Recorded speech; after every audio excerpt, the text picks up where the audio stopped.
Hi hello friends, welcome back to my channel. అందరు ఎలా ఉన్నారండి? బాగున్నారా? నేనైతే చాలా బాగున్నా. మీ అందరూ బాగుండాలని మనస్ఫూర్తిగా కోరుకుంటున్నా. ఈ వీడియో అయితే కొంచెం డిస్టర్బ్గానే ఉండొచ్చు. వాయిస్ ఓవర్ ప్లీజ్ అండి కొంచెం ఇగ్నోర్ చేసి అయితే చూడండి. నాకు వాయిస్ ఓవర్ ఇవ్వడానికి టైం అయితే లేదు, సో ఇంకా పైకి వచ్చి అయితే ఇస్తున్నాను. యాక్చువల్గా ఈ వీడియోకి ముందు వాయిస్ ఓవర్ ఇచ్చాను నైట్ 9 o'clock అలా. అదేమైంది అంటే నేను డ్రాఫ్ట్లో పెట్టిపోయి డిలీట్ అయితే చేసేసిన. నాకైతే చాలా చిరాకు వచ్చిందనమాట. ఇంకేం చేస్తాం చెప్పండి, ఒక్కోసారి అలా జరుగుతూ ఉంటుంది. అందుకనే మళ్ళీ ఎడిట్ చేసి వాయిస్ ఓవర్ అయితే ఇస్తున్నాం. ఇంక ఈ టైంకి ఇంట్లో అయితే అందరు ఉన్నారు, అందుకని చెప్పేసి పైకి వచ్చి అయితే వాయిస్ ఓవర్ ఇస్తున్నాం. మా బాబాయ్ అయితే ఇంకా పడుకోలేడు. టైం వచ్చేసి 11 o'clock అయితే అవుతుంది. దరిద్రం ఏంటి అంటే ఈరోజు వాయిస్ ఓవర్కి మా బాబాయ్ కాదు, బ్యాండ్ వాళ్ళు కూడా సహకరిస్తలేరు. ఎక్కడో ఫంక్షన్ అనుకుంటా, బ్యాండ్ బీభత్సంగా కొడుతున్నారు.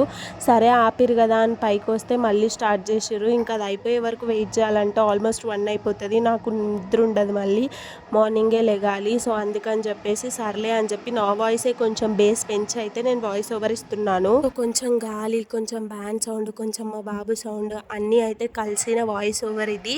అందుకనే ముందుగానే చెప్తున్నా, కొంచెం వాయిస్ని అయితే ఇగ్నోర్ చేయండి. దట్టు నాకు జలుబు చేయడం వల్ల వాయిస్ అస్సలు సరిగ్గా రావట్లేదు. ఈ వీడియో వచ్చేసి లాస్ట్ వీడియోకి కంటిన్యూషన్ అనమాట. సో ఆ వీడియో లెంత్ ఎక్కువ అయిపోతుంది అని చెప్పేసి నేనైతే 2 partsగా అయితే డివైడ్ చేసుకున్నాను. అండ్ దట్టు నేను ఒక 3 days వీడియోస్ పెట్టలేకపోతాను. సో అందుకని చెప్పి ఇవైతే షెడ్యూల్ చేసి పెడుతున్నా. అందుకని చెప్పేసి కొంచెం ఇదిగా అయితే వాయిస్ వస్తుంది. బట్ అన్నిటినీ అర్థం చేసుకుంటారని అయితే అనుకుంటున్నాను. అసలు మీరే అర్థం చేసుకోండి, టైం 11 o'clock అవుతుంది. నేను ఇంకా బ్యాగ్స్ సర్దుకోవాలి, బట్ వాయిస్ ఓవర్ ఆగిపోతుంది. ఫస్ట్ ఈ పని పూర్తి చేసేసుకుంటే ఇంట్లో పనులు 12 అయినా పర్వాలేదు అని చెప్పి ఫస్ట్ అయితే వాయిస్ ఓవర్ అయితే ఇస్తున్నాను.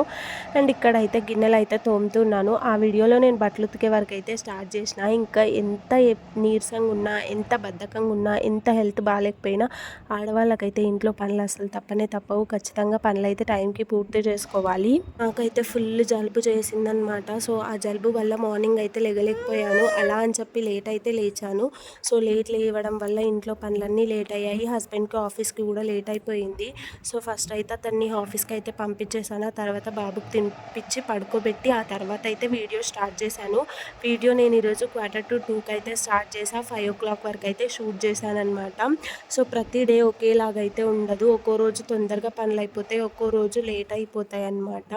ఇంకా డేలో నేను లేచే టైమింగ్ని బట్టి అయితే పనులు ఉంటాయి. నా హెల్త్ని బట్టి పనులు అయితే చకచకా అయిపోతూ ఉంటాయి. రోజు గాలి రమ్మన్నా రాదు. ఈరోజు ఏమో విపరీతమైన గాలి వస్తుంది. వాయిస్ ఓవర్లో మొత్తం గాలి సౌండే వస్తుంది. కాకపోతే చెప్పాను కదా, ఇప్పుడు ఇవ్వకపోతే ఇంకా నేను వాయిస్ ఓవర్ ఇవ్వలేను. అందుకని చెప్పి చాలా గట్టిగా అయితే నేను మాట్లాడుతున్నా, ఫోన్ మైక్ దగ్గర పెట్టుకొని మరి. ఎందుకు అంటే నేను దూరం పెట్టుకుంటే నా వాయిస్ కన్నా బ్యాక్గ్రౌండ్లో వచ్చే వాయిస్లే ఎక్కువ వినిపిస్తున్నాయి. సో అందుకని చెప్పనమాట. నార్మల్గా మీరైతే గిన్నెలు ఎంత టైంలో తోముతారో చెప్పండి. నేనైతే 10 to 15 minutes చాలా ఎక్కువ అయిపోతాయి. లాస్ట్ అండ్ ఫైనల్ 20 minutes అనుకోండి. బట్ ఈరోజు అయితే 45 minutes అయితే కంప్లీట్ అయిపోయింది. ఎందుకు అంటే నేను బాబుని పడుకోబెట్టి గిన్నెలు తోముతున్నాను కదా, ఒక 3-4 times వెళ్ళి చూశానమాట. ఏదో దొంగతనం చేసినట్టయితే గిన్నెలు తోమాల్సి వచ్చింది. ఎందుకు అంటే ఒక్క గిన్నె పడ్డదంటే సార్లు లేస్తాడు. లేస్తే పోనీ సైలెంట్గా ఉంటారా అంటే తాండవమే వేస్తాడనమాట. ఎత్తుకోమంటాడు, లేదా వచ్చి వాడి పక్కన కూర్చోమంటాడు, మీద వండ పెట్టుకొని జోగొట్టమంటాడు. అలా కూర్చుంటే నాకేమో పని సగంలో ఆగిపోతుంది. నాకు పని పూర్తి చేయకముందైనా కూర్చోవాలనిపిస్తుంది, కానీ సగం పని చేస్తూ అయితే కూర్చోవాలనిపించదు అనమాట అస్సలు. అట్లా అని చెప్పి చూసుకుంటూ అయితే తోముతున్నా. అక్కడికి లేచాడా అంటే ఖచ్చితంగా లేస్తాడు. లేచిండు 2 times. జోగొట్టొచ్చి అయితే తోముకున్నా. ఇంకా లాస్ట్ పెద్ద బోల్ తోమేటప్పటికైతే ఇంకా పడుకోవట్లేడు. మంచిగా పడుకోవా అంటే ఆహా అంటున్నాడు అనమాట. ఇంక ఇలా అయితే కుదరదని చెప్పేసి ఇంకా నేను వాడిని ఆడిస్తూనే గిన్నెలు అయితే తోమేసుకున్నాను ఫాస్ట్గా. దట్టు ఈరోజు వాటర్ వస్తాయి. సో బిందెలు అవన్నీ కూడా క్లీన్ చేసి పెట్టుకోవాలి కదా, కొంచెం ఇబ్బంది అయిపోయిందనమాట. కానీ ఎనీవేస్ ఇంకా తప్పవు కదా, ఇంట్లో పనులు అన్నాక ఖచ్చితంగా మనమే చేసుకోవాలి. ఇంకొకరు వచ్చి అయితే చెయ్యరు. అలా అని చెప్పి పని మనుషులు వాళ్ళు వీళ్ళు పెట్టుకునే అంత కెపాసిటీ మనది కాదు. అలా పెట్టుకోవడం కూడా మనకు నచ్చదు. ఎంత హెల్త్ బాగాలేకపోయినా నా మెంటాలిటీ ఒకటే, నా పనులు నేనే చేసుకోవాలి. కొంచెం ఓపిక తెచ్చుకొని కొంచెం లేట్ అయినా సరే నేను చేసుకుంటా తప్పించి ఇంకొకరు హెల్ప్ అయితే తీసుకోను అనమాట. ఎందుకో తెలీదు, నాకు ఒకరు చేసే పని నచ్చదు. నాకన్నా నీట్గా చేసినా సరే నాకు ఎందుకో నా ఇంట్లో నేను చేసుకుంటేనే నచ్చుతుంది అనమాట. అందుకని చెప్పి ఎంత హెల్త్ బాగాలేకపోయినా కొంచెం ఓపిక తెచ్చుకొని పనులు చేసుకుంటానే తప్పించి వాటిని అస్సలు ఇగ్నోర్ అయితే చేయను. ఇంకొకరు హెల్ప్ అయితే అస్సలు కోరుకోను. మీకు తెలుసో లేదో, నేను ప్రెగ్నెన్సీలో ఉన్నప్పుడు 9 months వరకు కూడా నా పనులు నేనే పూర్తి చేసుకున్నా ప్రతి ఒక్కటి. అంటే నేను కన్సీవ్ అయ్యాను అని తెలిసినప్పటి నుంచి 9 months వరకు నేనే చేసుకున్నాను. జస్ట్ డెలివరీకి ఒక 15 to 20 minutes 20 days ఉంది అన్నప్పుడు మాత్రం మా మమ్మీ చేసిందనమాట. ఎందుకు నవ్వుతున్నానంటే మా బాబు కిందికి పోదాం అని సైగలు చేస్తున్నాడు. వాడికి చెప్పానన్నమాట, మాట్లాడొద్దు మిన్ను, సైలెంట్గా ఉండు, వాయిస్ ఓవర్ ఇస్తుంది మమ్మీ, డిస్టర్బ్ చేయకు అంటే సైగలు చేస్తున్నాడు. కిందికి పోదామని బ్యాండ్ సౌండ్ వస్తుంది, కొంచెం ఉరిమినట్టు లైటింగ్ వస్తుంది. సో వాడికి భయం వేస్తుంది అనుకుంటా. ఇంకా నా మీద కూర్చోబెట్టుకొని అయితే అలా వాయిస్ ఓవర్ అయితే ఇస్తున్నాను. సో అయితే ఇంకా 9 months వరకు కూడా నేనే చేసుకున్నా. జస్ట్ ఆ 15 days ఏంటి అంటే నాకు ఇంకా సర్విక్స్ టోటల్గా ఓపెన్ అవ్వడానికి వస్తుంది. సో అలా అని చెప్పేసి ఇంకా నాకు టోటల్ బెడ్ రెస్ట్ అయితే చెప్పారనమాట డాక్టర్. ఒక 15 days అలా ఉంచితే బేబీ ఇంకొంచెం గ్రో అవుతుంది, హెల్తీ ప్రెగ్నెన్సీ అవుతుంది అని చెప్పేసి, ఇంకా అలా అని చెప్పేసి ఇంకా 15 days అలా అయితే మా మమ్మీ చేసింది. అంతే తప్పించి మిగతా పనంతా నేనే చేసుకున్నా. మీరు నమ్ముతారో లేదో, ఆ 15 days కూడా మా మమ్మీ చేసినా మళ్ళీ వెనక నేను ఏదో ఒకటి సర్దుతూ ఉండేదాన్ని. సో అలా మంచి చెయ్యదు అని నేను చెప్పట్లేను, కాకపోతే ఎవరిది వాళ్ళకే ఉంటుంది కదా. సో అలా ఎంత నీట్గా చేసినా నేను చెయ్యకపోతే నాకు ఆ పని పూర్తయినట్టు అనిపించదు అనమాట. నాలాగా మీలో ఎవరైనా ఉన్నారా ఉంటే కామెంట్ చేయడం అస్సలు మర్చిపోవద్దు. వాయిస్ ఓవర్ ఇవ్వడం కష్టం అని నాకు తెలుసు, కానీ మరి ఇంత కష్టమని అయితే ఈరోజే రియలైజ్ అయ్యాను. ఏంటి అంటే ఒక సైడ్ ఏమో గొంతును వస్తుంది, జలుబు చేసింది, గొంతు కూర్చుండిపోయింది, ఒక దిక్కు బ్యాండ్ సౌండ్, గాలి, దేవుడు కూడా సహకరిస్తలేడు నా వాయిస్ ఓవర్కి. మా బాబు డైపర్ నిండిపోయింది, నా ప్యాంట్ మొత్తం తడిసిపోతుంది, వాడి డైపర్ మొత్తం లీక్ అయిపోయి, ఇన్ని సిచ్యువేషన్స్లో కూడా నాకు వాయిస్ ఓవర్ ఇవ్వడం ఎంత ఇంపార్టెంట్ చూస్తున్నారా. సో ఈ కష్టానికైనా ఒక లైక్ ఇచ్చి ఛానల్ని సబ్స్క్రైబ్ చేసుకోండి. ఆ ఒక్క లైక్ వల్ల ఈ వీడియో ఇంకొంతమందికి రీచ్ అయ్యి నాకు అదొక బూస్ట్ లాగా అయితే పనిచేస్తుంది. సో ఇంకొంచెం ఇంట్రెస్టింగ్గా వీడియోస్ తీయాలని నాకు అనిపిస్తుంది. ఇంత కష్టం ఉండేదే కాదు, జర్ర నా నిర్లక్ష్యం వల్ల అంతే.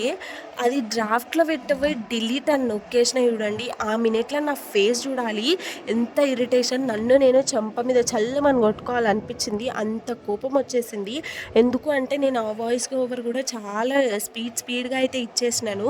ఎందుకు అంటే మా బాబు మమ్మీ వాళ్ళ దగ్గర ఉండే, నేను మమ్మీ వాళ్ళకి వెళ్ళాల్సిన పని ఉండే మమ్మీ వాళ్ళ దగ్గరికి. సో అలా అని చెప్పి ఫాస్ట్గా వాయిస్ ఓవర్ ఇచ్చేసిన. తీరా అమ్మయ్య అయిపోయిందిరా దేవుడా, వీటిని డౌన్లోడ్ చేసుకొని అప్లోడ్ పెడితే అయిపోతుంది అనే లోపు డిలీట్ ఆప్షన్ కొట్టినా చూడండి, చుక్కలు కనబడ్డాయి. ఇక మళ్ళీ అప్పుడే ఇద్దాం అనుకున్నా కానీ నాకు ఇంకా మూడ్ ఆఫ్ అయిపోయింది. ఎవరు ఇస్తారులే తర్వాత చూసుకుందాం, ఒక్కటే వీడియో కదా, పైకి వెళ్ళి కూర్చొని అయితే వాయిస్ ఓవర్ ఇచ్చేయచ్చు, ఉన్న మట్టుకైతే షెడ్యూల్ చేసి పెట్టుకుంటాను, రోజు ఒక వీడియో పెట్టినా పర్వాలేదులే అన్నట్టుగా. ఇంక ఈ వీడియోకి అయితే వాయిస్ ఓవర్ అప్పుడు ఇవ్వలేదు, బట్ అప్పుడు ఇచ్చేసి ఉంటే ఇంత కష్టమే ఉండేది కాదు కదా ఇప్పుడు అనిపిస్తుంది. కానీ ఏం చేస్తాం, అంతా మన మంచికే. 7 నిమిషాలు అయితే వాయిస్ ఓవర్ ఇచ్చిన, 12 నిమిషాల వీడియోకి ఇంకా 4 నిమిషాలు అయితే వాయిస్ ఓవర్ ఇవ్వాలి. నాకన్నా నా కొడుకే డీలా పడిపోయిండు. మా అమ్మ ఎంతసేపు మాట్లాడుతుంది అనుకుంటుండో ఏమో, ఊరంతా తిరిగే వాడు దెబ్బకొచ్చి నా మీదైతే కూర్చుండు.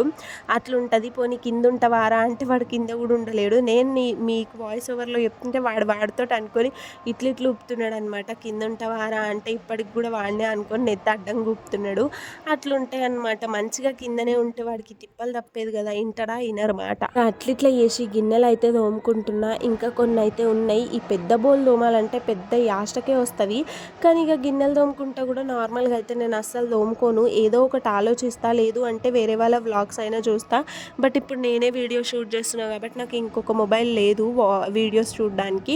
ఇంకా అలా అని చెప్పి ఏదో ఒక డీప్ ఆలోచనలకైతే వెళ్ళిపోతా. ప్రజెంట్ ఈరోజు అయితే నేను ఆలోచించుకుంటూ తోమింది ఏంటంటే, నేను యూట్యూబ్లో సక్సెస్ అయిపోయిన తర్వాత నా గురించి ఎవరు ఏమనుకుంటున్నారు అన్నది ఒక ఊహ అయితే వేసుకున్నా. ఏదైనా సరే మనం సక్సెస్ అవ్వకముందే అయ్యామని, ఇలా జరిగితే ఎలా ఉంటుంది అని ఊహించుకొని చేసుకుంటే ఆ లైఫ్ ఇంకా బాగుంటుంది, ఖచ్చితంగా సక్సెస్ వస్తుంది అనమాట. ఇదైతే నేను బాగా నమ్ముతా. అందుకని చెప్పి ఏదైనా ఒక పని చేసే ముందు దాని రిజల్ట్ నేను ఫస్టే ఊహించేసుకుంటా. మేబీ ఇది అందరికీ వర్తించకపోవచ్చు, బట్ నాకైతే వర్తిస్తుంది. అందుకని చెప్పి నేనైతే ఇదే బ్లైండ్గా ఫాలో అయిపోతా. ఒక్కొక్కరికి ఒక్కొక్కటి ఉంటుంది, నాకైతే ఇది నమ్మకం అనమాట. అంతే, ఎందుకు ఏంటి అనేది అయితే క్వశ్చన్ చెయ్యొద్దు. నాకు చిన్నప్పటి నుంచి ఇంకా అట్లా అయితే అలవాటు అయిపోయింది. ఏదైనా ఒకటి చెయ్యాలి అనుకుంటే అది చేసుకుంటూనే దాని వెనకాల ఆలోచిస్తాను అనమాట. ఇది ఇలా అయితే ఇలా ఉంటుంది, నేను ఈ డబ్బులతో ఇలా చెయ్యాలి, ఇలా సక్సెస్ అయిన తర్వాతకి ఇవి చెయ్యాలి అని చెప్పి నేను ముందే ఊహించేసుకుంటా అనమాట. సో ఇది కరెక్టా కాదా అని కూడా నేను చాలా వీడియోస్లో సెర్చ్ చేసి చూశాను. నాకైతే ఇది ఒక 50 to 70% అయితే కరెక్టే. ఇలా చేయడం వల్ల బెనిఫిట్సే ఉన్నాయి తప్ప లాస్ ఏం లేదు అన్నట్టయితే నేను తెలుసుకున్నా. సో ఇంక అప్పటి నుంచి ఇంకొంచెం ఎక్కువ అయితే చేస్తున్నా కాబట్టి ఇంకా తక్కువైతే చేయట్లేదు. ఇంకా నా యూట్యూబ్ విషయానికి వస్తే అది కూడా అంతే. ఎప్పుడైనా సరే వీడియోస్ తీసుకుంటూనే ఇలా ఖాళీ టైం ఉంటుంది కదా, గిన్నెలు తోమడం, బట్టలు ఉతకడం, ఇలాంటప్పుడైతే ఖచ్చితంగా నేను నా ఫ్యూచర్ గురించి అలా ఒక ఆలోచనలోకి వెళ్ళిపోయి బ్లైండ్గా పని చేసేసుకుంటా అంతే. ఇంక ఇవన్నీ ఎవరికి ఓపెన్గా అయితే చెప్పుకోను. ఇంక అప్పుడప్పుడు చెప్పాలి అనిపిస్తే ఇంకా మా హస్బెండ్తో అయితే షేర్ చేసుకుంటా అంతే తప్పించి ప్రతిదీ షేర్ చేసుకోను. కాకపోతే డేలో ఏం జరిగినాయో ఖచ్చితంగా మా ఆయనకి చెప్పంది అయితే నిద్రనైతే పోననమాట. వచ్చినాక దగ్గర దగ్గర ఒక 1 అవర్ అనుకుంటా నేను చెప్తూనే ఉంటా, ఆయన కొడుతూనే ఉంటాడు. వినకపోతే విను విను విను అని మరీ విసిగించి మరీ చెప్తా. అదంతా చెప్తే కానీ నా స్టమక్ ఖాళీ అవ్వదు, నేను తిని కానీ పడుకోనమాట. అలాగా మీలో ఎవరైనా ఇలా హస్బెండ్స్కి డే అంతా జరిగిందంతా చెప్పుకునే వాళ్ళు ఉన్నారా? ఉంటే కామెంట్ చేయండి. ఖచ్చితంగా ఉండే ఉంటారు. నాకైతే అట్లా చెప్పండి అసలు నిద్ర కూడా పట్టదనమాట. కడుపు ఏదో ఉబ్బసంగా అయితే అనిపిస్తుంది, ఎందుకో తెలీదు. జరిగిన ప్రతి ఒక్క చిన్న విషయం చెప్తా. మా బాబు మార్నింగ్ నుంచి అతను వచ్చే వరకు ఏం చేసిండో కూడా చెప్తా. నేను ఎన్నిసార్లు కొట్టిండో చెప్తా, వాడు ఎన్నిసార్లు ఏడ్చిండో చెప్తా, నేను ఎన్నిసార్లు ఏడ్చిండో కూడా చెప్తా అనమాట. సో ఏదైనా సరే నేను జెన్యూన్గా అయితే చెప్తాను, అంతే తప్పించి దాచుకోవడం అనేది అయితే ఏమీ లేదు. అన్నీ అయితే చెప్పుకుంటానమాట. ఇంక ఇక్కడ ఫైనల్గా వీడియోలోకి వెళ్తే నా కిచెన్ అయితే క్లీన్ అయిపోయింది. సో ఇంట్లో పనంతా అయిపోయాక నా కిచెన్ పరిస్థితి అయితే ఇది. ఇలా చూసుకుంటే అమ్మయ్య ఒక పూట అన్నం తినకపోయినా చాలా ప్రశాంతంగా అయితే ఉంటుంది కదా. మరి మీకు కూడా అంతేనా అనేది కామెంట్ చేయండి. ఇంకా చూస్తారు కదా, ఇదైతే ఫైనల్గా కిచెన్ పరిస్థితి. ఇంక ఈ బుడ్డి వాచ్ అయితే నేనైతే తీసుకున్నా, నాకైతే చాలా బాగా నచ్చింది. ఎక్కడ పెట్టాలో అర్థం కావట్లేదు. సో అలా అని చెప్పి ఇక్కడైతే పెట్టేసినాను. ఎలా ఉందో కామెంట్ చేయండి. ఇంకా బుడ్డోడైతే లేచిండు, హాయ్ చెప్పరా మిన్ను అంటే వాడి ఎక్స్ప్రెషన్స్ చూడండి ఎట్లా నవ్వుతున్నాడో. స్మైలింగ్ కిల్లర్ అనమాట మా వాడైతే. ఇక్కడ అయితే ఇంకా బయట అయితే బిందెలు కూడా క్లీన్ చేసి పెట్టుకున్నాం. అసలు ఈడ కన్స్ట్రక్షన్ జరుగుతుంది ఇల్లు. ఎంత ఎండలో కూడా ఎలా వర్క్ చేస్తున్నారో ఏమో, మనకు కొంచెం ఎండ తగిలితేనే అమ్మ అనిపిస్తుంది. అలాంటిది వీళ్ళైతే చాలా గ్రేట్ కదా, అసలు ఎంతసేపు వర్క్ చేస్తున్నారో. ఇంకా అలా చిన్న వీడియో క్లిప్ అయితే తీసానమాట. ఇదనమాట. ఎలాగో ఈ పనంతా అయినాక ఖాళీ ఉన్నా కదా అని మా బాబు కోసం అయితే ఒక DIY అయితే చేశాను. ఎవిల్ యాంక్లెట్స్ తీసుకొని 10 రూపీస్ షాప్లో వాటితో ఇలా హ్యాండ్కి అయితే చేసా. ఎలా ఉన్నాయి అనేది కామెంట్ చేయండి. ఇంకా ఏమైనా DIYs కావాలన్నా కామెంట్ చేయండి. నేను అందులో ఎక్స్పర్ట్. ఇప్పటివరకు చెప్పలే, ఇప్పుడైతే చెప్పాల్సి వస్తుంది. ఇంకా మా వాడైతే పనిచేస్తుందన్నమాట. చూడండి ఎంత క్యూట్గా కనిపిస్తున్నాయో, చిన్నపిల్లలకైతే బాగుంటాయి ఇవి. సో ఈ వీడియో అయితే ఇది. మరొక వీడియోతో మళ్ళీ రేపు నేను ముందుకు వస్తాను. Until then stay tuned to our channel. Bye, love you all.